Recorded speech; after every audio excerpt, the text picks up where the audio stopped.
जय हिंद। उत्सव आईएएस के इस यूट्यूब प्लेटफॉर्म पे आप सभी का स्वागत है। आइए आज हम लोग शुरू करते हैं भारत एक सामान्य परिचय से, जो कि काफ़ी ही बेसिक सा टॉपिक है, लेकिन हम लोग शुरुआत इसी से करेंगे। फिर आने वाले समय में हम लोग जीएस के सभी पेपर जो कि हिस्ट्री हैं, ज्योग्राफी हैं या पॉलिटी, इकोनॉमिक्स, सभी पे हम लोग topic wise, chapter wise cover करेंगे। ये पहला वीडियो है उत्सव आईएएस इस प्लेटफॉर्म का। तो हम लोग शुरू करते हैं भारत के परिचय से, जो कि ये एक रिवीजन वीडियो होगा। आप लोग अगर इसे देखेंगे तो आप लोग का इस वीडियो से रिवीजन काफ़ी ज़्यादा होगा। ठीक है, तो आइए हम लोग शुरू करते हैं। सबसे पहले हम लोग देखते हैं कि भारत की अवस्थिति। भारत की अवस्थिति सबसे पहले हम लोग पृथ्वी पे देखते हैं। चलिए, सबसे पहले पृथ्वी में भारत की अवस्थिति देखते हैं कहाँ पे। जैसे कि यहाँ पे एक मान लीजिए कि हम ये पृथ्वी बना दिए हैं, ये माना कि ये पृथ्वी है, ठीक है। और इसमें भारत की अवस्थिति हम लोग देखते हैं कहाँ पे। तो इसमें हम लोग भारत की अवस्थिति, जैसे कि ये मान लीजिए पृथ्वी के बीचों बीच हमने एक 0 डिग्री ये दे दी, ठीक है। तो ये 0 डिग्री क्या कहलाता है? ये इक्वेटर कहलाता है। क्या कहलाता है ये इक्वेटर, या इसी को हम लोग भूमध्य रेखा या इसी को विषुवतीय रेखा भी कहते हैं। ठीक है, इसी को विषुवतीय रेखा भी कहते हैं। अगर आप लोग को ये दिखाई नहीं दे रहा हो तो कोई दिक्कत नहीं, आप लोग सिर्फ सुनेंगे तो आप लोगों का बहुत ही कम समय में बहुत ही ज्यादा टॉपिक ये रिवीजन हो जाएगा। ठीक है, आगे देखते हैं हम लोग। ये पृथ्वी को 2 बराबर भागों में का विभाजित करने वाली एक काल्पनिक रेखा होती है, जिसे इक्वेटर या भूमध्य रेखा या विषुवतीय रेखा भी कहते हैं। ठीक है, क्या कहते हैं? पृथ्वी को 2 बराबर भागों में विभक्त करने वाली काल्पनिक रेखा को 0 डिग्री, इक्वेटर, भूमध्य या विषुवतीय रेखा कहते हैं। अब किसी भी डायरेक्शन को हम लोग जो देखते हैं तो उसका ऊपर वाला भाग जो होता है वो क्या होता है? नॉर्थ होता है। नीचे वाला साउथ होता है, और इधर ये राइट हैंड में ईस्ट होता है, और जस्ट अपोजिट इसके वेस्ट हो जाता है। ठीक है, ये वेस्ट हो जाता है। नॉर्थ, साउथ, ईस्ट और वेस्ट। तो इसमें अगर पृथ्वी में हम लोग भारत की अवस्थिति देखें तो हमारा प्यारा सा भारत यहाँ पे है। ठीक है, ये पूरा स्फेयर है, इसको गोलार्ध कहते हैं। क्या कहते हैं? गोलार्ध। इसको कहते हैं, हिंदी में कहते हैं गोलार्ध, और इंग्लिश में कहते हैं स्फेयर। इंग्लिश में क्या कहते हैं? इसको स्फेयर कहते हैं। अगर इस स्फेयर को 2 भागों में विभक्त कर दिया तो इसको हेमी स्फेयर कहते हैं। इसको क्या कहते हैं? हेमी स्फेयर कहते हैं। और ये नॉर्थ हेमी स्फेयर है और ये साउथ हेमी स्फेयर है। तो इसमें इस पृथ्वी में भारत कहाँ पे है? तो अगर यहाँ पे देखें तो नॉर्थ हेमिस्फीयर में हमारा भारत अवस्थित है। तो आपसे अगर पूछे तो पृथ्वी के किस स्फीयर में भारत की अवस्थिति है, तो पृथ्वी में नॉर्थ हेमिस्फीयर में हमारे भारत अवस्थित है। ठीक है, ये तो हम लोग पृथ्वी पे देख लिए ओवरऑल। आप लोगों ने इक्वेटर और भूमध्य रेखा भी समझ लिया कि पृथ्वी को 2 बराबर भागों में, और पृथ्वी में भारत की अवस्थिति तो नॉर्थ हेमिस्फीयर में। अब हम लोग आगे देखते हैं कि जैसे कि आप लोग एक चीज सुनते होंगे कि अक्षांशीय और देशांतरीय रेखा क्या होता है। उससे पहले हम लोग फिर देखेंगे उप महाद्वीप भी क्या होता है, इंडियन सब कॉन्टिनेंट, ये आप सुनते होंगे, ये क्या होता है ये भी देखेंगे। सबसे पहले अक्षांशीय और देशांतरीय के विषय में बात करते हैं। जैसे कि अभी मैंने आपको बताया कि ये 0 डिग्री ये इक्वेटर है, और इसी के समानांतर जो ये लाइन है इसको कहते हैं अक्षांशीय रेखा, और ये ऊपर से जो नीचे ऐसे लाइन आता है इसको कहते हैं देशांतरीय रेखा। ठीक है, तो आप नॉर्मल एकदम जेन्युइन भाषा में अगर इसको आप बोलने का प्रयास करेंगे तो एकदम इसको इंग्लिश में अक्षांशीय क्या कहते हैं? लेटीट्यूड कहते हैं, और इंग्लिश में इसको देशांतरीय क्या कहते हैं? लॉन्गिट्यूड कहते हैं। तो सीधा सा शब्द में इसको समझिए कि 0 डिग्री है, इसके समानांतर जो यहाँ पे लेटा हुआ लाइन है, एकदम सोया हुआ लाइन, उसको कहते हैं लेटीट्यूड। लेटा हुआ लाइन लेटीट्यूड यानी कि अक्षांशीय रेखा, और लॉन्गिट्यूड ये जो एकदम एकदम खड़ी लाइन है इसको बोलते हैं देशांतरीय रेखा। और यही देशांतरीय रेखा जो है नॉर्थ हेमिस्फीयर में जो अक्षांशीय 23.5 डिग्री अक्षांशीय रेखा है उसको कर्क रेखा कहते हैं, और साउथ हेमिस्फीयर में जो 23.5 डिग्री देशांतरीय रेखा है, अक्षांशीय रेखा है, उसको क्या कहते हैं? उसको कहते हैं मकर रेखा। ठीक है, तो 23.5 डिग्री नॉर्थ हेमिस्फीयर में जो अक्षांशीय रेखा है उसको कहते हैं कर्क रेखा। उसको क्या कहते हैं? कर्क रेखा। और यही 23.5 डिग्री जो आपको साउथ में है इसको कहते हैं मकर रेखा। इसको कर्क और इसको क्या कहते हैं? मकर रेखा। तो ये तो एक बात हो गई। चलिए ठीक है, हम लोग कर्क मकर भी समझ गए और अक्षांशीय देशांतरीय भी समझ गए। अब हम लोग देखते हैं कि एशिया में भारत की अवस्थिति कहाँ पे है। जैसे कि ये एशिया है, तो एशिया में आप लोग के पास अगर मैप हो तो आप लोग देखेंगे कि एशिया में भारत की अवस्थिति साउथ में है। ठीक है, एशिया कंटिनेंट में भारत की अवस्थिति साउथ में है। और भारत को इंडियन सब कॉन्टिनेंट यानी कि सब कॉन्टिनेंट भारत को क्यों कहा जाता है? क्योंकि भारत जो है 3 और पर्वत से घिरा हुआ है। आप लोग जानते होंगे कि यहाँ अफगानिस्तान के पास एक पर्वत है जिसको हिंदू कुश के नाम से जाना जाता है। एक तो ये हिमालय, इस हिमालय पर्वत है, और यहाँ पे एक है म्यांमार के पास अराकान पर्वत, और हमारा भारत यहाँ पे बीच में है। ठीक है, तो ये 3 और पर्वत से घिरे होने के कारण इसे सब कॉन्टिनेंट कहा जाता है। इसे क्या कहा जाता है? सब कॉन्टिनेंट कहा जाता है। और कौन कौन से पर्वत से घिरा हुआ है? तो हिंदू कुश से घिरा हुआ है अफगानिस्तान के पास, नेपाल के पास यहाँ पे अपना भारत के ऊपर जो है यहाँ हिमालय से घिरा हुआ है, और म्यांमार के पास अराकान से घिरा हुआ है। तो इंडियन सब कॉन्टिनेंट ये है। 3 और पर्वत से घिरे होने के कारण इंडियन सब कॉन्टिनेंट ये है। और इंडियन सब कॉन्टिनेंट में कितने कंट्री आते हैं, कभी कभी ये पूछ लिया जाता है। तो आपको मैं बताता चलूं कि इंडियन सब कॉन्टिनेंट में 7 कंट्री आते हैं। कौन कौन आते हैं? तो एक तो भारत तो है ही, बांग्लादेश है, भूटान है, नेपाल है, श्रीलंका है, और ये पाकिस्तान है। बस इतने 7 कंट्री है। कौन कौन कंट्री है? तो अपना भारत, प्यारा सा भारत, नेपाल हो गया, भूटान हो गया, ठीक है, बांग्लादेश हो गया, ठीक है, पाकिस्तान हो गया, और श्रीलंका हो गया। कितना कंट्री हुआ? 1 2 3 4 5 6, और एक कंट्री अपना हो गया कौन सा? आपको नेपाल, भूटान, बांग्लादेश, और एक हो गया यहाँ पे श्रीलंका, एक हो गया मालदीव हो गया एक। ठीक है, तो ये 7 कंट्री, 6-7 कंट्री जो है ये इंडियन सब कॉन्टिनेंट में आते हैं। ठीक है, ये हो गया नेपाल, भूटान, बांग्लादेश, श्रीलंका, मालदीव, ये सब इंडियन सब कॉन्टिनेंट के कंट्री हैं। ठीक है, इंडियन सब कॉन्टिनेंट में ये सब कंट्री आते हैं। तो ये 7 कंट्री हो गए इंडियन सब कॉन्टिनेंट के।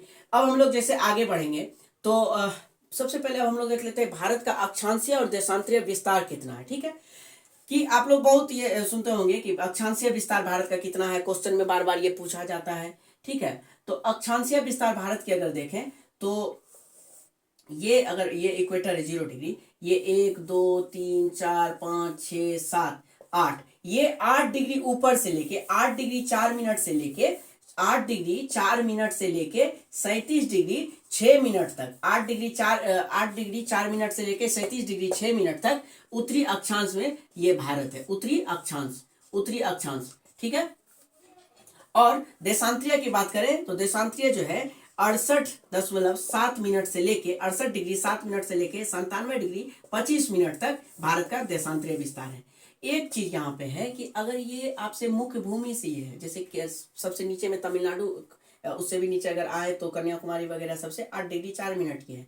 अगर हम लोग एकदम द्वीप में अगर इसको देखें कि द्वीप से विस्तार कितना है, उससे भी नीचे थोड़ा सा आएगा तो ये 6 डिग्री 45 मिनट चल जाता है। अंडमान निकोबार से अगर उसको गणना शुरू करेंगे, वहां से अगर वहां से उसकी गणना की जाएगी तो 6 डिग्री 45 मिनट से लेके ऊपर 37 डिग्री 6 मिनट तक ये भारत का अक्षांशीय विस्तार है। ठीक है, और देशांतरीय की बात करें तो 68 डिग्री 7 मिनट से लेके 97 डिग्री 25 तक ये पूर्वी देशांतर। एक चीज है कि भारत, जैसे कि मैंने आपको बताया कि नॉर्थ हेमिस्फीयर में है, ये पृथ्वी है और इसमें भारत की अवस्थिति ये नॉर्थ हेमिस्फीयर में है। तो नॉर्थ हेमिस्फीयर में एक सवाल यहाँ पे है कि नॉर्थ हेमिस्फीयर में नॉर्थ ये अक्षांश, उत्तरी अक्षांश और पूर्वी देशांतर, जैसे कि ये इधर ईस्ट वाला साइड है, इधर वेस्ट है, इधर नॉर्थ और इधर साउथ। तो नॉर्थ तो यहाँ पे है ही, उत्तरी अक्षांश के साथ साथ पूर्वी देशांतर। तो यहाँ पे आप पूरा यहाँ पे लिखेंगे कि भारत की अवस्थिति जो है, भारत की अवस्थिति उत्तरी अक्षांश के साथ साथ उत्तरी अक्षांश व पूर्वी देशांतर है। वह क्या है? पूर्वी देशांतर है। और इसका विस्तार कहां से कहां तक है? तो विस्तार आपको है 8 डिग्री 4 मिनट से लेके 37 डिग्री 6 मिनट तक। ये अक्षांशीय विस्तार है। ये कैसा विस्तार है? अक्षांशीय। और देशांतरीय विस्तार अगर आपसे पूछे तो 68.7 मिनट से लेके 97 डिग्री 25 मिनट तक ये देशांतरीय विस्तार है। ठीक है, ये हो गया। अगर सब कॉन्टिनेंट में पूछे कौन कौन सा कंट्री है तो कौन सा है? नेपाल है, भूटान है, बांग्लादेश है, श्रीलंका है, मालदीव है, भारत है, पाकिस्तान है। ये 7 कंट्री है। अगर आपसे पूछ ले ये सब चीज तो एकदम आपके जुबान पे होना चाहिए। ठीक है, ये सब एकदम जनरल नॉलेज है भारत के विषय में। अगर हम किसी भी परीक्षा की तैयारी कर रहे हैं तो भारत के विषय में इतनी बात तो हमें रटी रहनी ही चाहिए। ठीक है, अब हम लोग आगे आते हैं। एक पॉइंट यहाँ पे है अंतिम सीमा बिंदु। जैसे कि ये भारत का नॉर्थ पॉइंट है, ये साउथ है, ये ईस्ट है और ये वेस्ट है। तो भारत का नॉर्थ पॉइंट एकदम अंतिम कहाँ है? साउथ का कहाँ है? ईस्ट और वेस्ट कहाँ? तो नॉर्थ में भारत का सबसे अंतिम बिंदु जो है वो उसको कहते हैं इंदिरा कॉल। क्या कहते हैं उसको? इंदिरा कॉल कहते हैं। ये कहाँ पे है? तो ये जम्मू कश्मीर में है। ये कॉल क्या होता है? तो कॉल ये टोपोग्राफी का भाग होता है, जो कि जब मैं ज्योग्राफी का आगने वाले सेशन में मैं अगर ज्योग्राफी का एक टॉपिक वाइज लूंगा, टोपोग्राफी, जियोलॉजी, तो आगे मैं बताऊंगा कॉल क्या होता है। अभी मैं बस यहाँ बताऊं कि अभी भारत का नॉर्थ पॉइंट जो है ये इंदिरा कॉल कहलाता है। सॉरी, इंदिरा कॉल कहलाता है और ये जम्मू कश्मीर में है। और कॉल का मतलब होता है कि बर्फ, जैसे एक बर्फ की मोटी चादर होती है, उसके आर पार आप अगर उसको देख ले तो वो कॉल कहलाता है। ठीक है, बहुत सारा होता है, आगे के सेशन में हम लोग इसको देखेंगे टोपोग्राफी का। ये टोपोग्राफी का पार्ट हो जाता है, ये कॉल किसे कहते हैं। और साउथ में अगर देखें भारत का विस्तार, तो यहाँ पे कैप कैमोरीन है। क्या है यहाँ पे? कैप कैमोरीन है। साउथ का, भारत का सबसे साउथ वाला पॉइंट क्या है? कैप कैमोरीन है। अगर इसी में सुदूर मतलब सबसे, ये आपसे पूछ ले कि यहाँ पे हाईएस्ट साउथ में जो है सबसे मैक्सिमम दूर पे अगर जाएंगे अंडमान निकोबार के पास, तो वहां पे साउथ का सबसे लास्ट पॉइंट कौन सा है? तो इंदिरा पॉइंट यहाँ पे हो जाता है। यहाँ पे अंडमान निकोबार है और यहाँ पे इंदिरा पॉइंट हो जाता है। क्या हो जाता है? इंदिरा पॉइंट हो जाता है यहाँ पे। ठीक है, और ईस्ट में यहाँ पे देखेंगे तो यहाँ पे कीबीथू हो जाएगा। यहाँ पे क्या हो जाएगा? कीबीथू हो जाएगा। वेस्ट में क्या हो जाएगा? तो गौर माता हो जाएगा। यहाँ पे गुजरात में गौर माता, अरुणाचल प्रदेश में कीबीथू। साउथ में यहाँ पे आएंगे तो यहाँ पे कैप कमोरिन हो जाएगा। यहाँ पे अगर सुदूर दक्षिण में आएंगे तो इंदिरा पॉइंट हो जाएगा। आगे हम लोग और डिस्कस करेंगे। ये तो बहुत कुछ ही जानकारी को लेके मैं यहाँ पे आया हूँ। फिर आने वाले वीडियो में बहुत सारी जानकारी, इंदिरा पॉइंट से भी मैं बहुत कुछ बताऊंगा।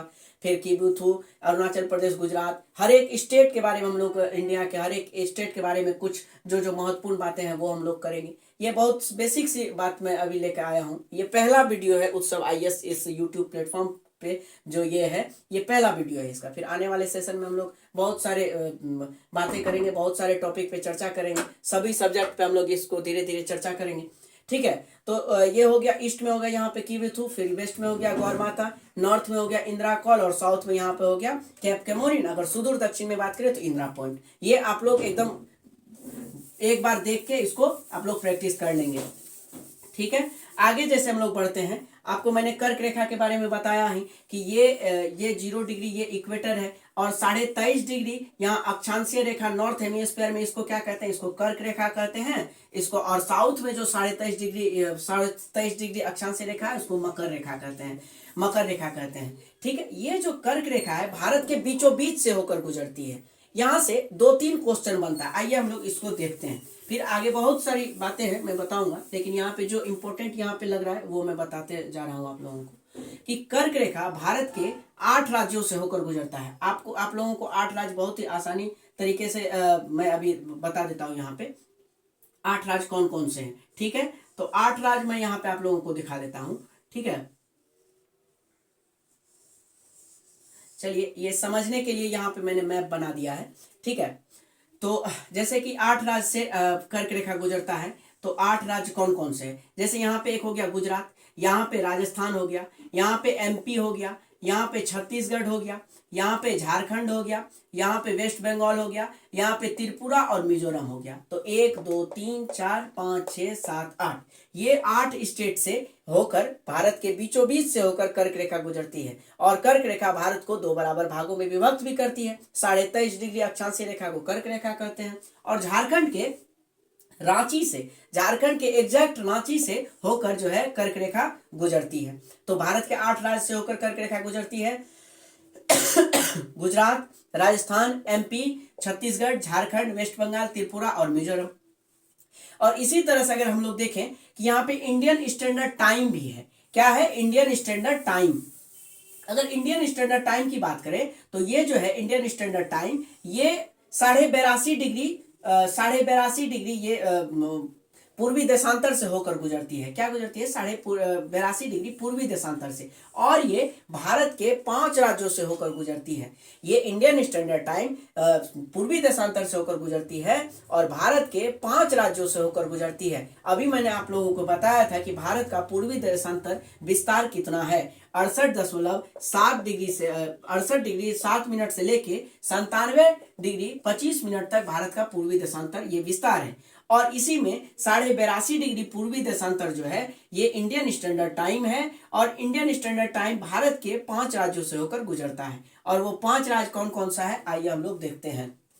एक तो यूपी हो गया, यूपी के नीचे आएंगे तो यहाँ पे एक यहाँ पे एमपी है, एमपी के बगल से छत्तीसगढ़, उड़ीसा और यहाँ पे आंध्र प्रदेश, ये 5 राज्यों से होकर क्या है इंडियन स्टैंडर्ड टाइम गुजरती है। और यूपी के जैसे कि कर्क रेखा में मैंने आप लोगों को बताया कि झारखंड के रांची से होकर एग्जैक्ट कर्क रेखा गुजरती है, और यूपी के इलाहाबाद नैनी से होकर ये स्टैंडर्ड टाइम ये जो लाइन है ये गुजरती है 82.5 डिग्री। तो 5 राज्य से कौन कौन से, यूपी से एमपी, छत्तीसगढ़, उड़ीसा और आंध्र प्रदेश, ये 5 राज्य से होकर इंडियन स्टैंडर्ड टाइम, और 8 राज्यों से ये ट्रॉपिक ऑफ कैंसर कर्क रेखा 23.5 डिग्री। ठीक है, आगे हम लोग बढ़ते हैं। आप लोगों ने कर्क रेखा पे से गुजरने वाले राज्य और इंडियन स्टैंडर्ड टाइम से गुजरने वाले राज्य के विषय में भी देख लिया। एक दो बात यहाँ पे और है कि भारत के अगर क्षेत्रफल की बात करें तो कितना है, भारत का क्षेत्रफल है 32,87,563 वर्ग किलोमीटर, 32,87,563 किलोमीटर स्क्वायर ये भारत का क्षेत्रफल है। और पूरे विश्व का या पूरे पृथ्वी का क्षेत्रफल का कितना प्रतिशत ये भारत है, तो भारत जो है 2.4%, पूरे पृथ्वी का क्षेत्रफल की अगर बात करें तो 2.4% भारत का क्षेत्रफल है पूरे पृथ्वी का। और इधर कितना क्षेत्रफल है तो 32,87,563 किलोमीटर स्क्वायर। पूरे पृथ्वी का कितना परसेंटेज में देखें तो 2.4%।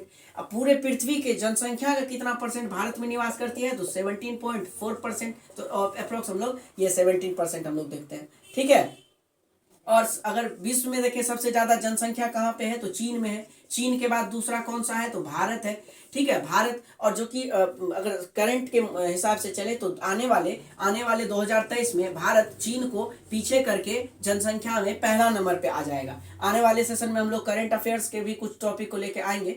ठीक है, तो चीन को पीछे करके भारत क्या है जनसंख्या में 1 नंबर पे आने वाला पहला देश हो जाएगा ये जनसंख्या में। और टोटल जनसंख्या का 17.4%, टोटल क्षेत्रफल का 2.4%, टोटल क्षेत्रफल कितना 32,87,563 किलोमीटर। क्षेत्रफल में सबसे बड़ा देश कौन सा तो रसिया, क्षेत्रफल में सबसे बड़ा देश कौन सा रसिया के बाद कनाडा, फिर चीन, अमेरिका, फिर आने वाले भागों में हम लोग देखेंगे। क्षेत्रफल के हिसाब से भारत का स्थान कितना है तो 7वां स्थान है, और पहला स्थान है रसिया का, दूसरा है कनाडा का, तीसरा है चीन का, चौथा है अमेरिका का, 5वां है ब्राजील का, छठा है ऑस्ट्रेलिया का और 7वां है भारत का। तो क्षेत्रफल के हिसाब से भारत का स्थान कितना है 7वां है। क्षेत्रफल के हिसाब से भारत का स्थान 7वां, पहला रसिया, भारत का 7वां, जनसंख्या में पहला चीन, दूसरा भारत। ठीक है, ये सब हो गई बात। अब हम लोग फिर आने वाले वीडियो में हम लोग फिर कुछ इंपॉर्टेंट बात, अभी इंट्रोडक्शन क्लास ही चलेगा, फिर आने वाले वीडियो में हम लोग देखेंगे। और ये सीरीज ऐसे ही चलते रहेगा, और आप लोग भी कमेंट के माध्यम से बता सकते हैं कि कौन सा टॉपिक को प्रायोरिटी दिया जाए और कौन सा टॉपिक पहले लाया जाए। तो ये हमारा पहला वीडियो था। ठीक है, और ये रिवीजन बेसिस ये वीडियो है, आप लोग इसे देखें, आप लोग अपना प्यार दें इसे। ठीक है, बहुत बहुत धन्यवाद और जय हिंद। मिलते हैं फिर नेक्स्ट वीडियो में।